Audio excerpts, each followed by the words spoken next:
Bienvenido, estás escuchando el podcast de Arcángel Clan.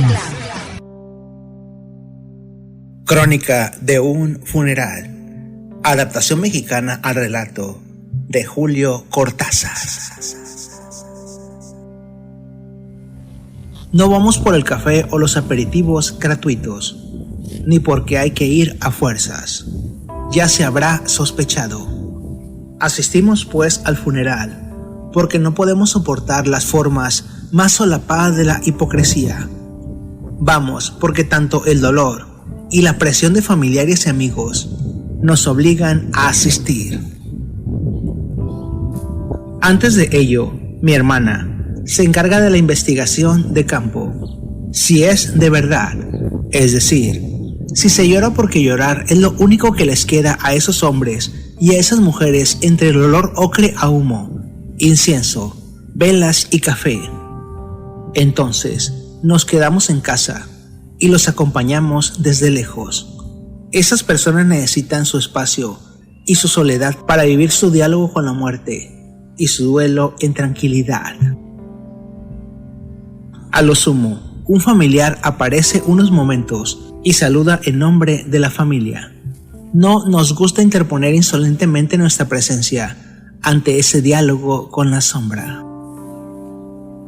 Los peores imbéciles resultan ser aquellos que llegan al funeral y buscan saludar, abrazar o tocar las manos de los dolientes cercanos, mirarlos a los ojos y molestarlos con frases grandilocuentes, repetidas hasta el cansancio. Esas personas resultan los más molestos y los más miserables seres humanos, puesto que al realizar su bien orquestada y planeada actuación, se retiran del funeral a seguir viviendo tranquilamente, dejando a los dolientes incómodos ante su herida expuesta. Sin embargo, si de la pausada investigación de mi hermana surge la sospecha de que en un patio cubierto, en la sala o en la banqueta, se han armado las alegres pláticas entre familiares y ronda la hipocresía del engaño por una tristeza inexistente, entonces la familia se pone sus mejores trajes, espera a que el velorio esté a punto y se va presentando de poco a poco, pero implacablemente. Total, no hay mucho que hacer sin televisión. Mientras tanto, se alterna la plática o el saludo con uno que otro vecino, mientras se buscan los rostros de los familiares del finado para darles un abrazo y decirles que los acompañamos en su dolor. Llegamos de a uno o de a dos, saludamos a los deudos, a quienes se conocen fácilmente porque lloran apenas ven entrar a alguien, y vamos a inclinarnos ante el difunto escoltados por algún pariente cercano. En paz y en silencio, la fauna de un funeral es típica: un patio con macetas de una calle de barrio cerrada, donde los conductores y transeúntes son mudos cómplices de los dolientes, o una sala fúnebre de una funeraria. Los asistentes mantienen pláticas diversas, beben café, esperan la comida para pasar la velada. Menudo, café de olla negro o panes. Siempre son bienvenidos ante una noche fría e inclemente, en donde la compañía humana logra menguar un poco nuestros diálogos con la muerte. Algo tiene la humanidad de noble, que, durante las crisis y desgracias, suele permanecer unida a pesar de los problemas. Sin embargo, y como si se tratara de una extensión de cada uno de los jóvenes y adultos, el celular en la mano no puede faltar. Se supone que en estas ocasiones las personas apagan el celular, sin embargo luce como un silencioso compañero, que de tanto en tanto se saca del bolsillo y se examina, para contar el chisme de que se está asistiendo a un velorio, dando señas de quién, cómo, cuándo y por qué falleció el finado. Los más aventurados publican en sus redes el evento y su apoyo a la familia. 1 o 2 horas después, toda la familia está en la sala mortuoria. Aunque los vecinos nos conocen bien, procedemos como si cada uno hubiera venido por su cuenta y apenas hablamos entre nosotros. Un método preciso ordena nuestros actos. Escoge los interlocutores con quienes se departe en la cocina, bajo el naranjo, en los dormitorios, en el zaguán, en la sala fúnebre, y de cuando en cuando se sale a fumar al patio o a la calle, o se da una vuelta a la manzana, o se sale al patio de la funeraria para ventilar opiniones políticas y deportivas. No nos lleva demasiado tiempo sondear los sentimientos de los deudos más inmediatos. Los vasitos de caña, el café, el té y los bolillos son el puente confidencial. Ahora y antes de la medianoche estamos seguros. Podemos actuar sin remordimientos. Por lo común, mi hermana la menor se encarga de la primera escaramuza, diestramente ubicada a los pies del ataúd.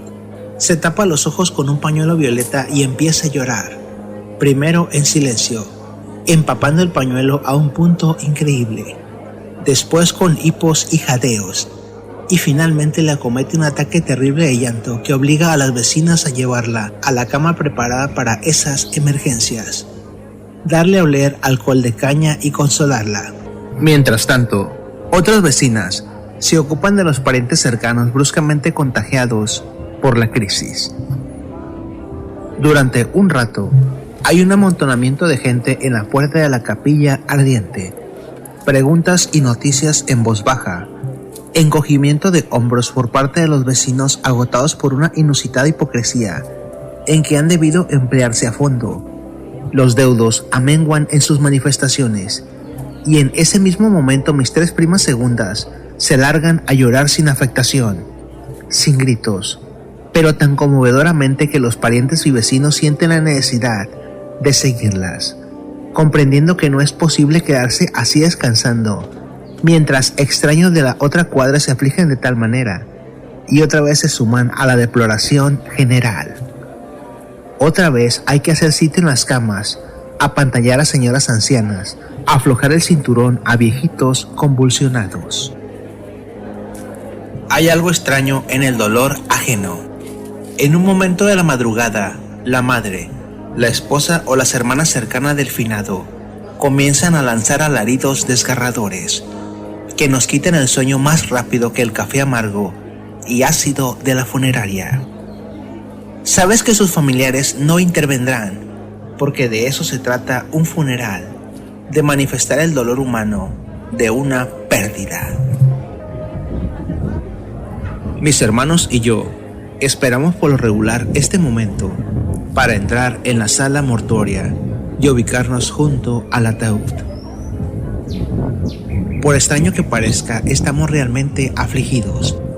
Jamás podemos ver llorar a otro ser humano, sea familiar o cercano, sin que una congoja infinita nos llene el pecho y nos recuerde las pérdidas y los sinsabores de la vida.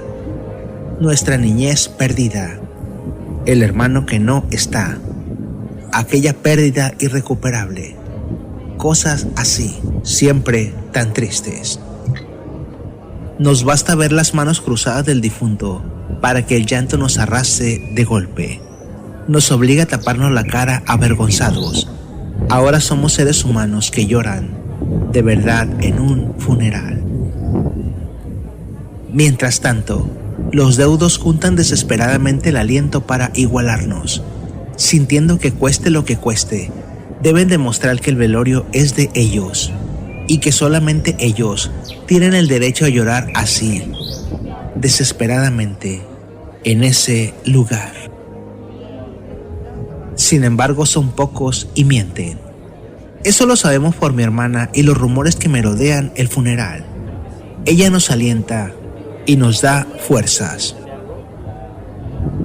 Es inútil y lastimoso observar cómo acumulan los hipos y los desmayos, cómo luchan por llorar desesperadamente más que el otro, aunque el sentimiento no les nazca. Los vecinos más solidarios los apoyan, aun cuando saben que mienten, y los consuelan con sus reflexiones, llevándolos y trayéndolos para que descansen y se reincorporen a la lucha, a esa batalla en la cual pelean por ver quién luce más lastimado. Los patriarcas de la familia nos reemplazan ahora. Hay algo que impone respeto en el dolor de estos ancianos que han venido a pie caminando por 10 cuadras, contando desde la esquina y a pie, para velar al finado. De cuando en cuando, los familiares cercanos se asoman a la calle, al zaguán o a la sala de espera de una forma discreta, mientras que le dicen a los seres más afligidos que vinieron muchos amigos y conocidos. Quizás estas personas acumulen fuerzas para recibir a quien les acompaña en su dolor, pero la sola presencia basta, y en un tiempo lejano ellos agradecerán que no se les haya dejado solos con su herida expuesta. Los vecinos más coherentes empiezan a perder pie, dejan caer a los deudos, se van a la cocina a beber café y a comentar. Algunos parientes, extenuados por 1 hora y media de llanto sostenido, ahora duermen profundamente. Mientras tanto, los seres más cercanos al finado siguen sin dormir. Se abrazan al ataúd como esperando que todo sea mentira. Quizás piensan que, entregando todos un poco de su existencia, le regresen al finado la vida propia. Y así ocurre. Mientras que el finado se prepara para partir, se lleva un poco de la vida de todos los que lo amaron. Mientras tanto, nosotros nos relevamos en orden, aunque sin dar la impresión de nada preparado. A las 6 de la mañana, somos los dueños indiscutidos del funeral. La mayoría de los vecinos se han ido a dormir a sus casas. Los parientes yacen en diferentes posturas y grado de abotagamiento. Mientras tanto, el alba nace en el patio. A esa hora, mis tías organizan enérgicos refrigerios en la cocina. Bebemos café hirviendo. Nos miramos brillantemente al cruzarnos en el zaguán o los dormitorios. Tenemos algo de hormigas yendo y viniendo, frotándose las antenas al pasar, puesto que como hormigas que presienten la lluvia, sabemos que se avecina el trabajo más difícil de un funeral, el último paseo del difunto y su cortejo fúnebre hacia el cementerio. Son las 2 de la tarde y llega la hora de la verdad. Cuando llega el coche fúnebre, las disposiciones están tomadas. Mis hermanas llevan a los parientes a despedirse del finado antes del cierre del ataúd. Lo sostienen y confortan, mientras mis primas y mis hermanos se van adelantando hasta desalojar a toda la sala mortuoria. Abreviar el último adiós y permitir que los familiares cercanos se queden juntos junto al difunto. Los familiares están preparados con escrupulosa exactitud. Saben cuánto tiempo deben permitir a los seres más cercanos permanecer ante el ataúd antes de cerrarlo, para evitar que el dolor que los invade los mate en ese instante. Rendidos, extraviados, comprendiendo vagamente, pero incapaces de reaccionar, los deudos se dejan llevar y traer, tal cual y se tratara de Jesucristo en el Calvario. Beben cualquier cosa que se les acerque a los labios y responden con vagas protestas inconsistentes a las cariñosas solicitudes de aquellos familiares cercanos más conscientes. Una señal silenciosa retumba en todo el lugar. Ha llegado el momento de que el finado parta a su última morada. Una organización invisible pero sin brechas decide cada movimiento. El director de la funeraria obedece a las órdenes de los familiares, que decidieron tomar el papel de directores del funeral en nombre de los sobrevivientes. La difícil despedida del ataúd de la sala funeraria se orquesta de una forma rápida y sutil, como aquel que se arranca la flecha del corazón, a pesar de que sabe que muere un poco por dentro. Como no debe de faltar, algunos imbéciles que llegan tarde al funeral, sea por arrepentimiento o por hipocresía, de que no quisieron asistir en la noche, adelantan una reivindicación destemplada. Para los ojos de los imbéciles, siempre fue una buena persona, un ser intachable, o no debía de morir aún, pues era muy joven, o tenía familia e hijos. Los vecinos, convencidos ya de que todo es como debe de ser, los miran escandalizados y los obligan a callarse. Esas personas son las que hacen más pesada la carga a los sobrevivientes. Un sadismo muy grande envuelve a los funerales. No solo se soporta la pérdida y la despedida de la casa fúnebre, sino que se acostumbra a llevar al finado a los lugares que más amó, su trabajo o en donde vivía siempre, el campo de fútbol donde creció, un parque o un café donde acontecía su vida, el lugar más entrañable para todos sus amigos, o la escuela en donde todo el mundo le conocía. Como si la esperanza naciera en esos lugares, cada uno de ellos es regado con las lágrimas de sus seres amados. Finalmente, y antes del trago más amargo de la tarde, llega la misa de cuerpo presente. Tal cual, y si fuera la vida misma, los amigos y los seres más amados de la persona que fallece se encuentran a su lado, haciendo la guardia. A la salida de la iglesia ocurre el último insulto. Aquellos advenedizos que no comprenden el dolor de los dolientes y solo buscan expiar la vergüenza de no asistir al funeral o no sentir empatía por la familia, intentan torpes intentos de solidarizarse con los sobrevivientes, detienen su camino para darles un hipócrita abrazo y decirles que están con ellos, y otras tantas frases trilladas que ya conoce todo el mundo. Ni Judas Iscariote fue tan hipócrita para permitir que mataran a Jesucristo. Hablando de Jesucristo, en algunos lugares se acostumbra a castigar aún más a los dolientes cercanos, como si Jesucristo mismo caminara hacia el Gólgota. El ser más cercano que puede soportarlo camina con la cruz delante de la carroza fúnebre, llevando el crucifijo de metal o madera que cuidará a su ser amado. Otra familia marcha sujetando la carroza detrás. Generalmente esto se hace por todo el pueblo, para que sepan que la persona ha fallecido y que se despide de la ciudad que lo vio crecer, desde pequeño con sus travesuras, hasta ya grande con su familia e hijos. Llegando a la salida del pueblo, comienza la organización para subir a los coches de duelo. En la carroza se instalan los familiares más cercanos. En el segundo coche van los hermanos y tíos, y el resto de personas se las arregla como puede. Hay familiares que se ven precisados a llamar un taxi, aunque algunos amigos y vecinos se ofrecen a llevarlos y traerlos del cementerio. Llegamos al cementerio. Si algunos hipócritas y advenedizos, reconfortados por el trayecto al cementerio, traman una reconquista en la necrópolis, amargo es su desengaño. Apenas es cargado el ataúd en la carroza, que lo transportará a la cruz del perdón. Los familiares más cercanos rodean al orador designado por la familia o los amigos del difunto, y es fácilmente reconocible por su cara de circunstancias y el discurso que carga doblado en una mano. Estrechándole las manos, le empapan las solapas con sus lágrimas. Esta se embolsa la hoja de papel para evitar que se rompa con la humedad. Profundos abrazos y hondos sollozos suenan entre la multitud. Sabes que esto será doloroso, pero jamás adviertes la magnitud de las circunstancias. La primer llegada oficial del ataúd es a la cruz del perdón. Nuevamente llegan los hipócritas y advenedizos a molestar a los dolientes. Una oración es lanzada en esa cruz, y ahora caminamos nuevamente, pero ahora finalmente a la tumba.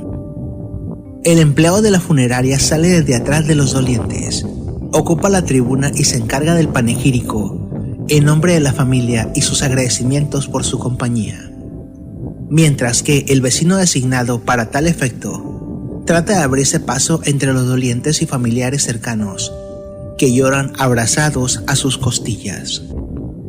Un gesto del familiar que tomó el mando de la organización del funeral moviliza al personal de la funeraria. Respiras hondamente porque sabes que los seres más cercanos están a punto de ser despojados de un trozo de su ser. Distraído por el momento, el mejor amigo del difunto sube a la improvisada tribuna y se rasga el pecho con una reflexión que es siempre un modelo de verdad y discreción.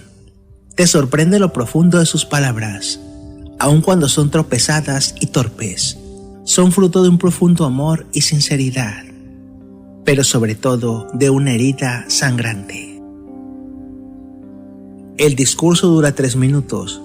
Se refiere exclusivamente al difunto. Acota sus virtudes y da cuenta de sus defectos, sin quitar la humanidad a nada de lo que dice. Está profundamente emocionado y a veces le cuesta terminar. Uno de los momentos más emblemáticos de una ceremonia de sepultura llega. El orador designado, o el primero que puede hacerlo, aplaude sin más o piden un aplauso para el difunto, elogiando una vida llena de alegrías o una vida llena de amarguras. Total, el triunfo de una vida que sobrevive en la memoria de todos los que rodeamos la tumba. Por última vez y a petición de los sobrevivientes, se abre el ataúd. Besos, abrazos, tocar el rostro de quien se despide para siempre. Una dolorosa despedida para el trozo de humanidad que se queda en el cementerio. Se cierra el ataúd y las personas corren a abrazar a la madre, a la abuela, a la esposa o a los hijos del finado. Hay que socorrerlos antes de que decidan arrojarse a la tumba. Sin embargo, en ese momento, demuestra la fuerza del corazón humano.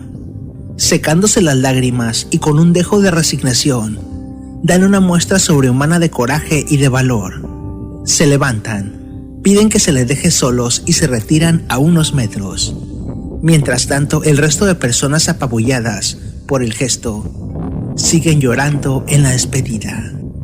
Gritos, alaridos, sollozos, dolores en el corazón y una pérdida que se siente en el aire. Los empleados de la funeraria bajan el ataúd de la camilla y lo posan sobre una suerte de maderas y cuerdas preparadas para la despedida final en la tumba. En ese momento, se podía cortar el aire espeso de la tarde con las manos. Tras un minuto de silencio y contemplación, y con cierto aire de coraje, el familiar designado para los trámites fúnebres le da una seña a los empleados de la funeraria. Con un gran dolor, comienzan a bajar el ataúd, 2 metros bajo tierra. Los seres más cercanos al difunto comienzan a arrojar puños de tierra. Otros arrojan rosas. Otros arrojan incluso las cosas más amadas para su finado, los alimentos que disfrutó durante su vida, algunas fotografías y demás. Alguien está a punto de arrojar objetos personales, pero le dicen que no, que el difunto podría venir por ellos. Los empleados del cementerio terminan de llenar la tumba, los albañiles de cubrir la losa con cemento, y los empleados de la funeraria colocan los arreglos florales que los dolientes llevaron. Poco a poco, la concurrencia comienza a alejarse. Primero los conocidos, luego los amigos de la familia, finalmente los seres cercanos, y al último, la familia se lleva a los seres más amados a que inicien su proceso de duelo y resignación. No será fácil sobrevivir con la herida, mucho menos llenar el trozo de humanidad que dejamos en ese ataúd. Las veladoras se quedan en el cementerio, todas ellas encendidas esperando fenecer durante la noche. El sol se marcha en el ocaso. Mientras tanto, nosotros nos vamos a descansar, a sobrevivir la pérdida.